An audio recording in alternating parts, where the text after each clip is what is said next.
Olá, seja bem-vinda, seja bem-vindo. Este é o Diagnóstico Videocast, episódio número 10. Como você já sabe, um novo ano, uma nova temporada, uma realização OH Consulting. Você já conhece o nosso canal no YouTube? Já se inscreveu? Visite o nosso canal youtube.com/Diagnóstico Videocast. Eu sou o Felipe Bueno, essa aqui é a doutora Rebeca Saad. Como vai, doutora? Tudo ótimo, Felipe, com você? Tudo muito bem. Eu quero apresentar a nossa entrevistada de hoje, que você já conhece de algum programa de televisão, de algum debate na internet, um debate sério, fundamentado, algum noticiário, a doutora Rosana Histmann. Tudo bem? É um prazer recebê-la. Prazer é todo meu, Felipe, Rebeca, obrigado pelo convite. A doutora Rosana Histmann é infectologista, doutora em epidemiologia hospitalar, tem um currículo de umas 80 linhas aqui, eu vou fazer um resumo, né? Ela é diretora do Comitê de Imunização da Sociedade Brasileira de Infectologia, médica do Instituto de Infectologia Emílio Ribas, presidente da Comissão de Controle de Infecção Hospitalar do Grupo Santa Joana, aqui em São Paulo. Mais uma vez, é um prazer recebê-la aqui, né? E eu queria começar, doutora Histmann... Esqueceu uma coisa, Felipe, foi minha preceptora e minha grande inspiração no Emílio Ribas. Você não pode esquecer uma coisa dessa. Isso é ponto a favor ou ponto contra? Ponto a favor. Muito a favor. Muito a favor? Obrigada. Deu certo, numa excelente profissional. Tá vendo? Rebeca, Muito obrigada.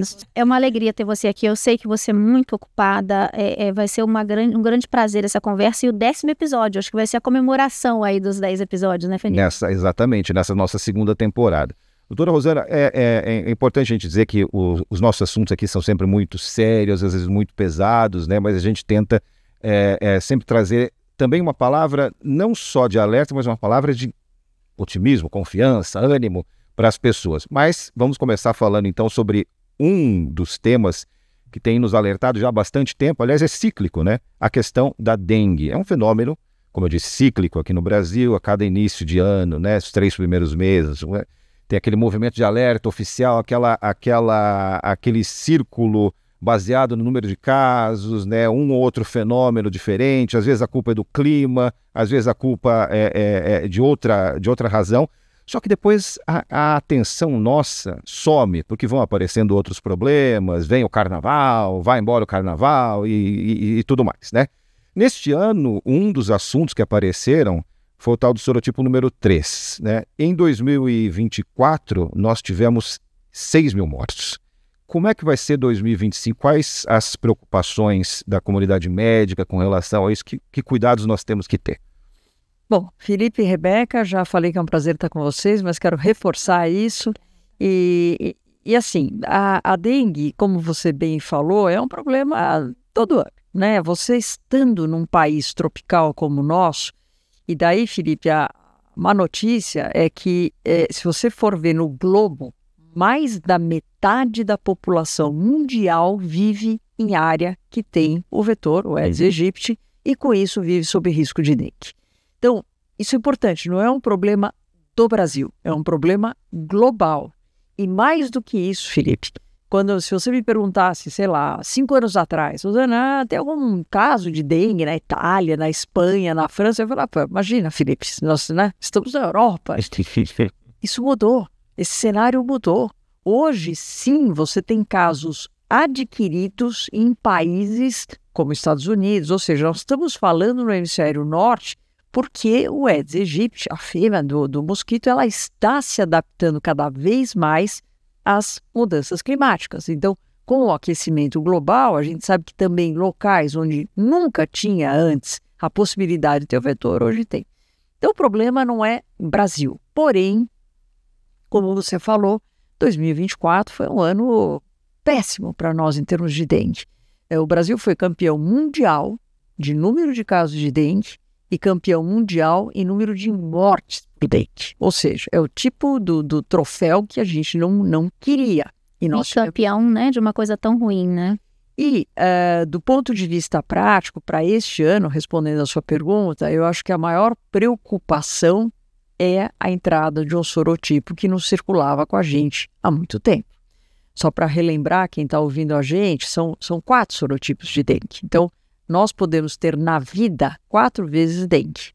Porque se eu tenho pelo sorotipo 1, eu fico imune, protegida só por aquele, mas eu tenho a chance de ter mais 3 vezes.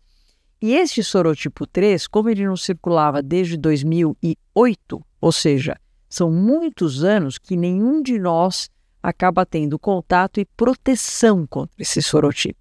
Então ele chega para nós, não vou dizer que é uma surpresa, Felipe, porque o sorotipo 3 em 2024 ele circulou no México, no Caribe, e o que circula lá a gente sabe que vem para cá na próxima temporada. Então não é uma surpresa, mas é uma preocupação em termos de pegar uma população suscetível, uma população não protegida, sem imunidade para esse sorotipo. Então, respondendo à sua pergunta, 2025, eu espero sinceramente que em termos de casos graves e mortes, a gente não tenha o que nós tivemos em 2024, que foi realmente, o dengue não é uma doença fatal, não é uma doença, é diferente de febre amarela. Dengue é uma doença que, se você der uma assistência em tempo adequado e de uma forma adequada... E é relativamente simples, né, Rosana? Que é soro de hidratação. Exatamente, não é para morrer de dengue.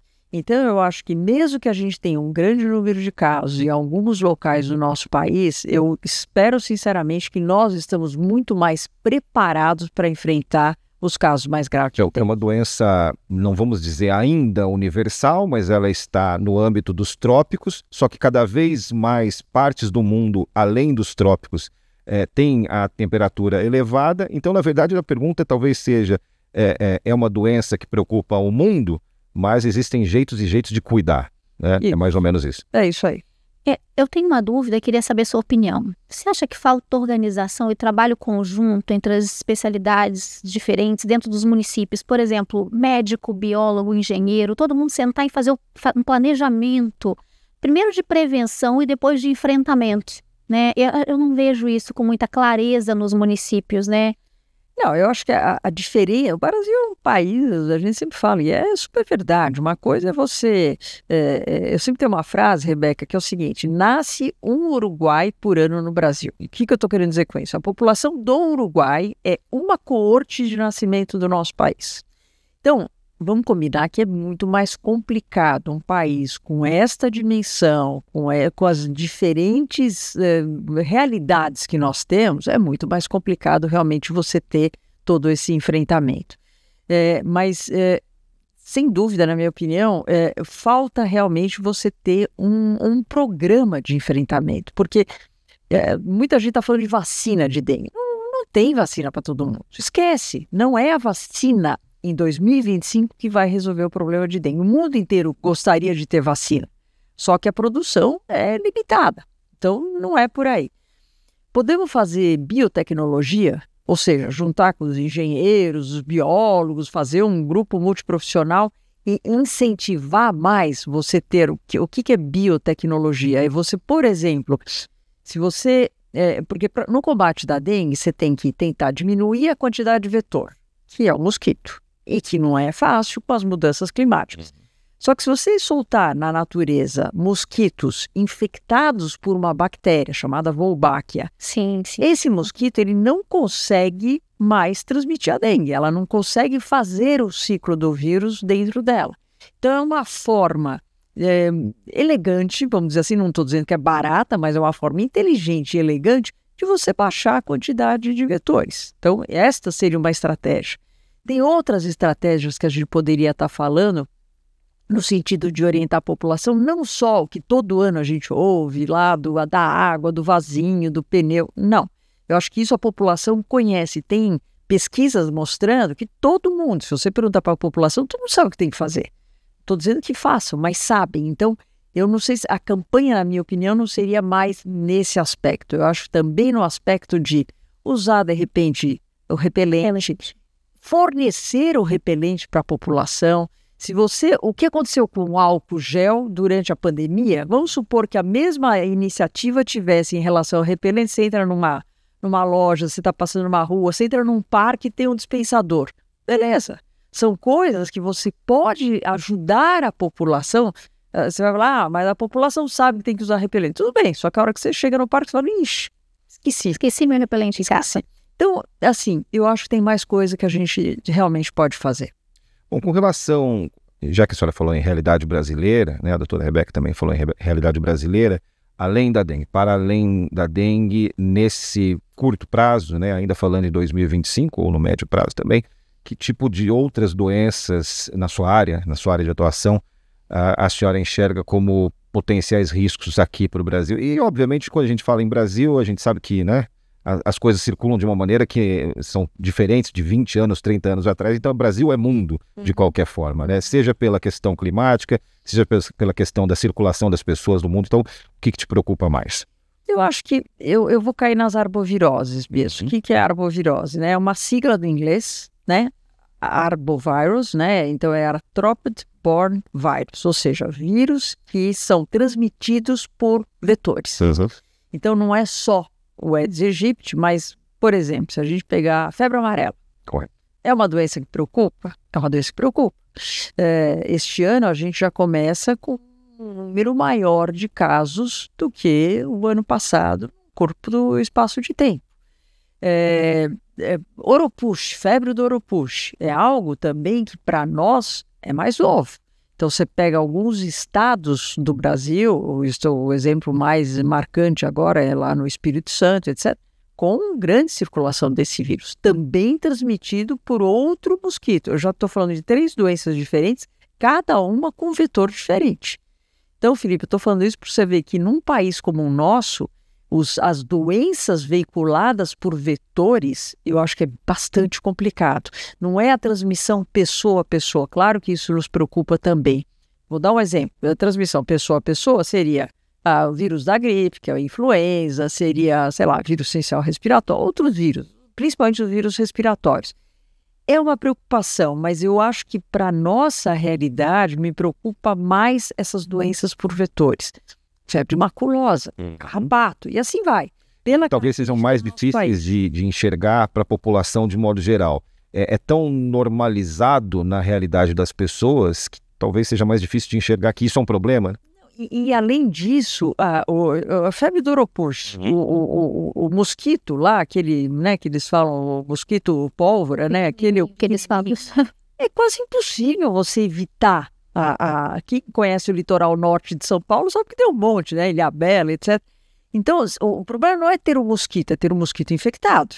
Porque uma vez que o mosquito está infectado, é que ele vai acabar disseminando a doença. Então, não acho só que a população não percebe, o controle é mais difícil.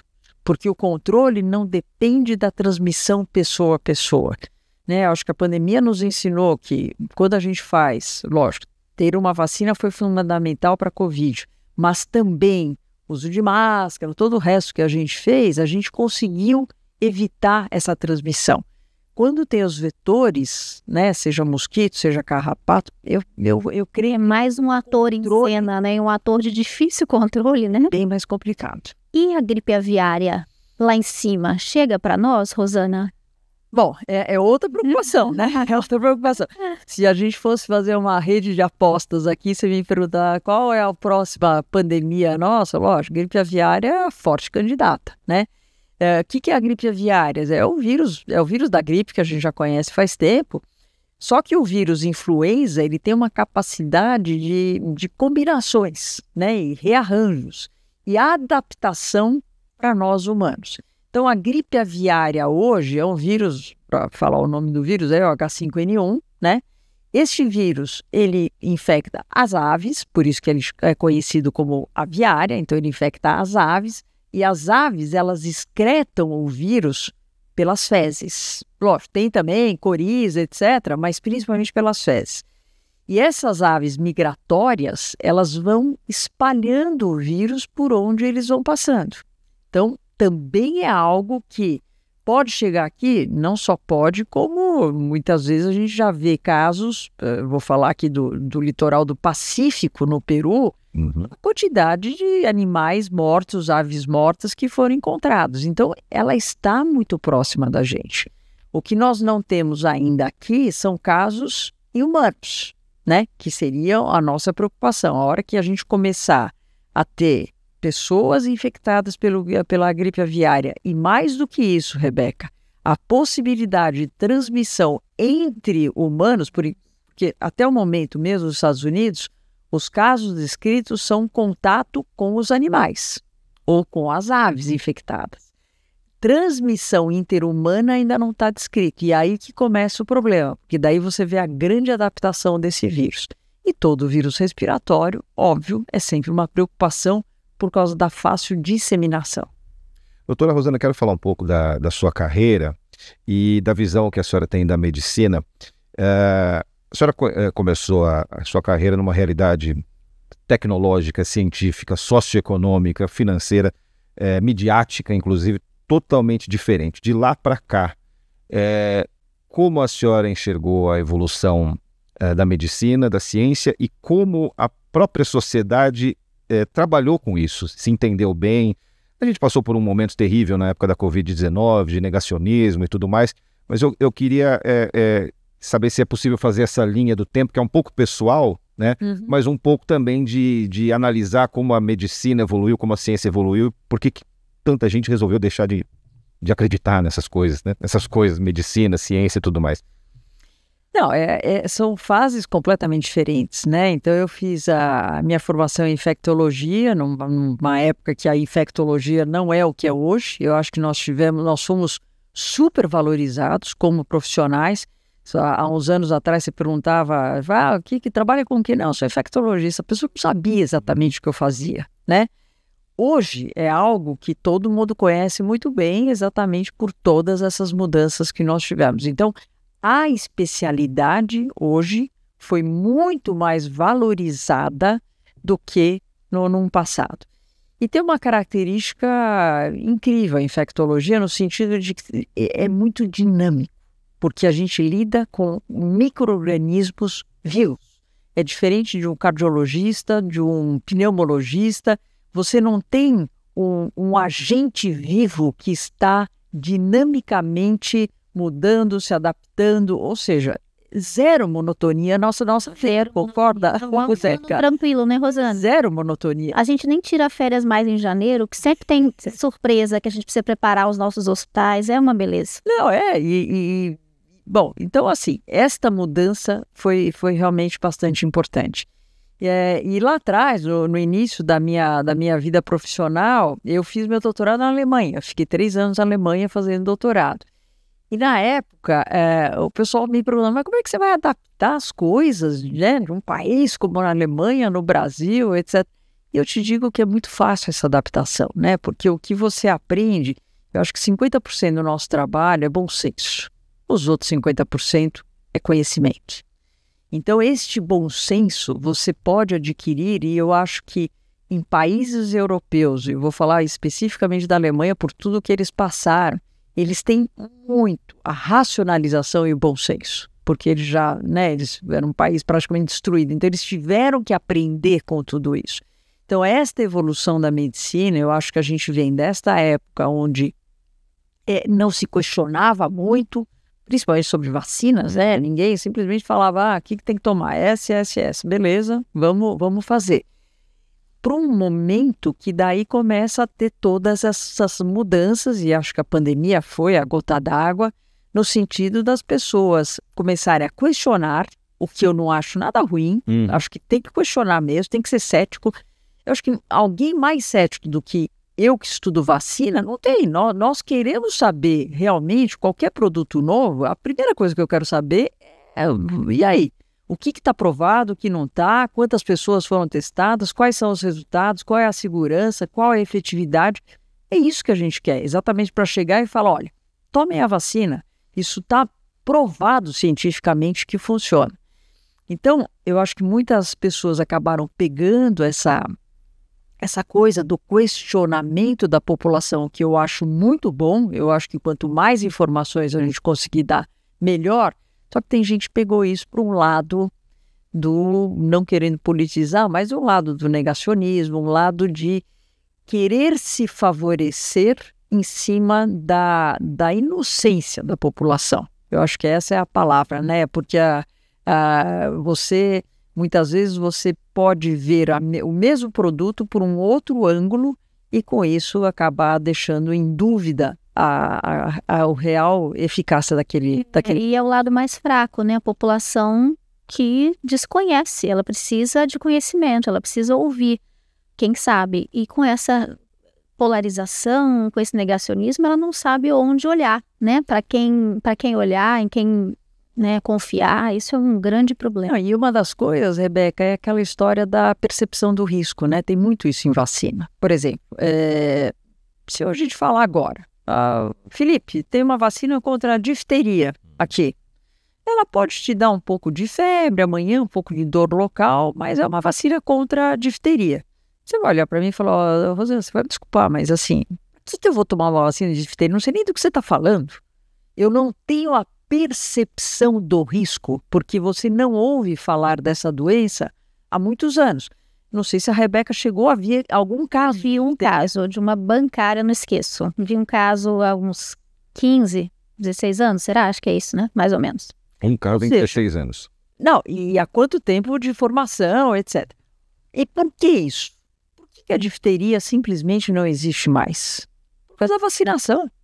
Você não tem a doença porque a população foi toda vacinada e essa bactéria não achou mais gente suscetível para causar a doença. Então, a falta da percepção do risco faz com que você não se interesse mais por essa vacinação e com isso cai a cobertura vacinal e a gente favorece a volta de doenças que já tinham ido embora. Sarampo, paralisia infantil, são vários exemplos de doenças que não têm, em teoria, mais sentido a gente ver a volta dessas vacinas dessas doenças em 2025, sendo que a gente tem vacinas. Então, eu acho que uma das coisas que fazem com a população pensar, falar, pô, mas eu tô tão bem, ela vem aqui com uma vacina que me falou que pode dar febre, dor amanhã, para quê? Eu nunca vi essa doença. Então, esta percepção de risco, a falta dessa percepção de risco é que faz também as pessoas se desanimarem um pouco. Questionarem a vacinação, né? Vacinem-se, levem a carteirinha lá para o posto de saúde, deixa que a enfermeira do posto vai saber certinho o que você precisa, confia. É por isso que a gente está aqui tão saudável, a expectativa de vida subiu absurdamente nas últimas décadas. Vacina tem uma participação importantíssima nisso, né?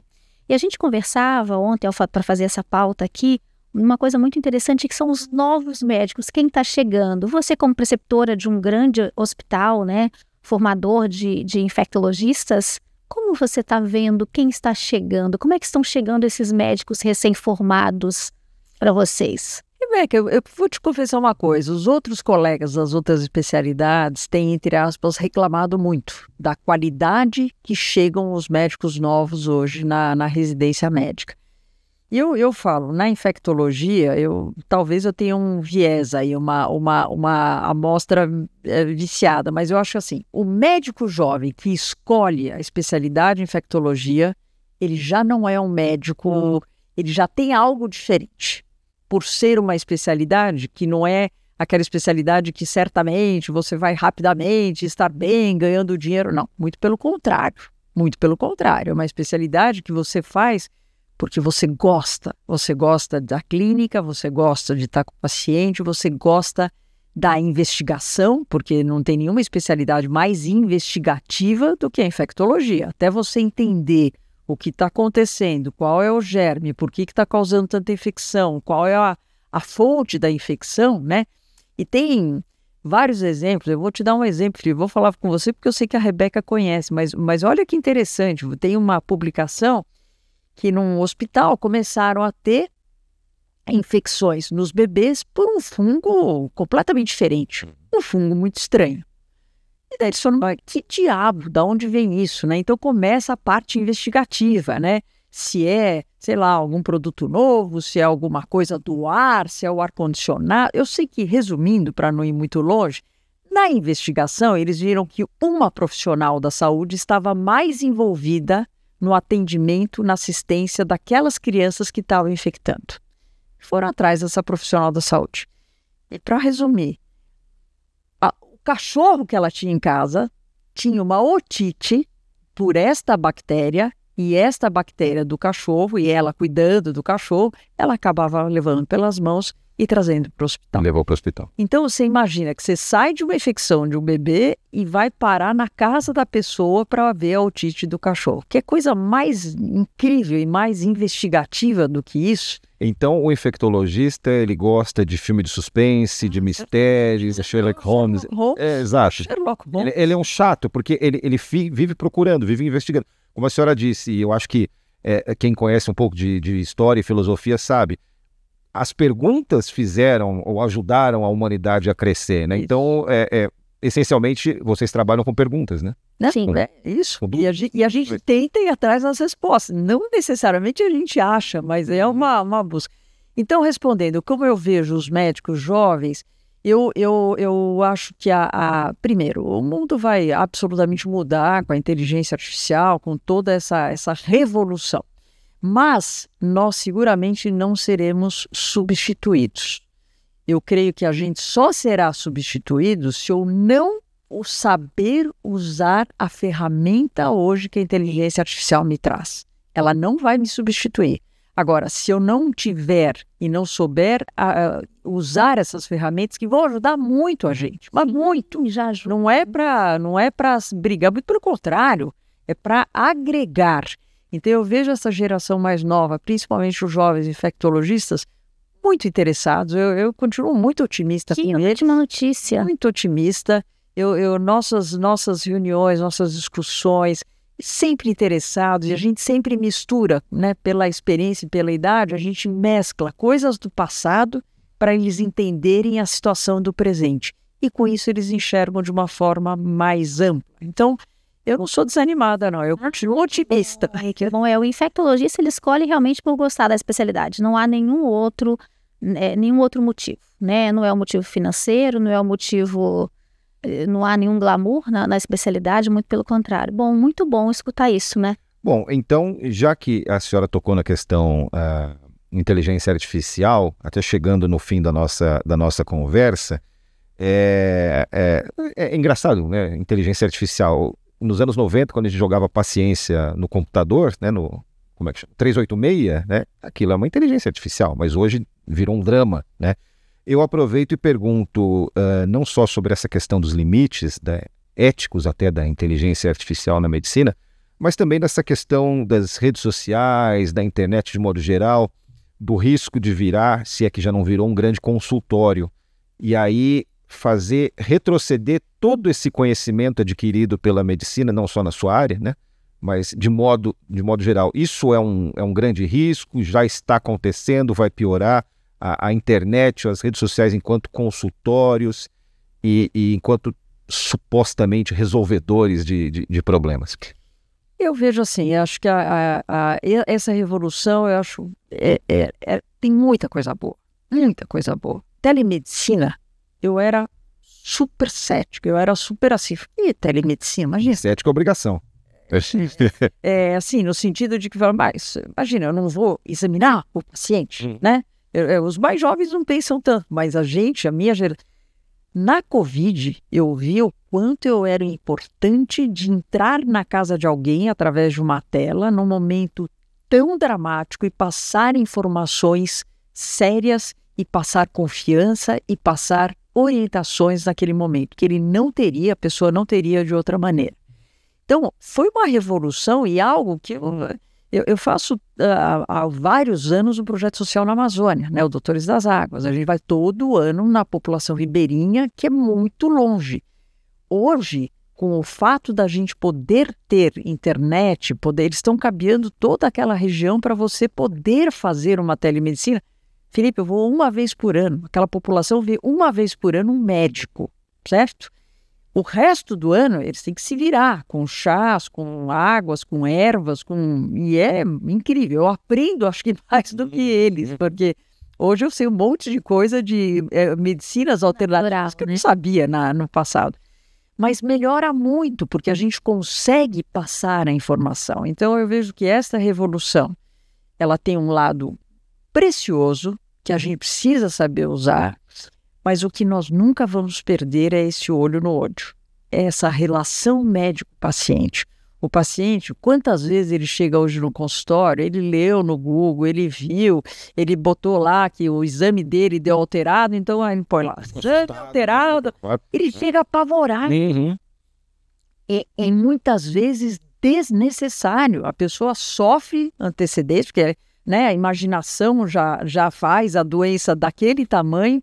Então, esta relação de confiança e o fato do paciente sair, eu acho que é transformado depois de uma conversa com o médico. Porque uma coisa é o que ele lê, só que ele não tem a percepção de entender se ele está dentro daquele contexto e até que ponto. E claro que sempre ele vai nos mais dramáticos. Na hora que você bota o nome de qualquer doença lá no Google, ele vai para a parte mais dramática. Então, acho que isso nós não vamos perder. É humano. É humano. É humano, faz parte. Você tem que ter esse grau de confiança que a máquina ainda não dá. Mas eu acho que tem um monte de coisa que vai ajudar muito. Hoje tem vários exemplos, só para te dar um exemplo. Você coloca um robô num pronto atendimento, e isso já é realidade nos Estados Unidos, esse robô vai fazer a triagem, mas muito melhor do que qualquer profissional da saúde que você coloca lá. E de uma forma muito mais rápida. A triagem no sentido de saber quem é emergência de verdade, precisa de um atendimento mais rápido para não ter uma evolução mais grave, e quem pode esperar mais um pouco. Então, isto é algo que para nós, do jeito que nós temos o nosso pronto-socorro, dependendo da época, lotados, é maravilhoso. Então, nós temos que usar muito da inteligência artificial para nosso favor. Eu acho que aceita que dói muito menos. Muito menos. Mais. E a gente pensou, um determinado grupo pensou que isso pudesse diminuir a atividade do médico. Não, a telemedicina aumentou, proporcionou que você, como especialista, possa ficar 1, 2 dias na semana na sua casa, por tele, ajudando pessoas que não têm acesso à infectologia em Rondônia, por exemplo, né? Então, a gente sabe que democratizar a especialidade é muito importante. O Brasil é muito desigual. A gente tem a concentração em São Paulo, que a gente não tem no restante do país. Eu acho que a telemedicina veio ajudar muito nisso aí também, né? Sem dúvida. Concordo plenamente. Doutora Rosana Richman, muito obrigado pela visita ao nosso estúdio. Aqui passou rápido. Faz 3 horas e meia que nós estamos conversando aqui, mas ninguém nem percebeu. Muito obrigado pela visita. Convite feito para outras visitas em outros episódios do nosso diagnóstico. Imagina, eu que agradeço mais uma vez. Parabéns pela iniciativa. Eu acho que quanto mais a gente conversas como essas fazem com que a população, sem dúvida, entenda melhor toda essa tradução que nós temos que fazer do mundo médico para ele. Exato, é nosso objetivo. Muito obrigada, viu, Rosana? Toda a minha admiração de sempre, de 22 anos já. Muito obrigada. Imagina, eu que agradeço. Esse foi o Diagnóstico Videocast, episódio número 10. Uma realização da OH Consulting.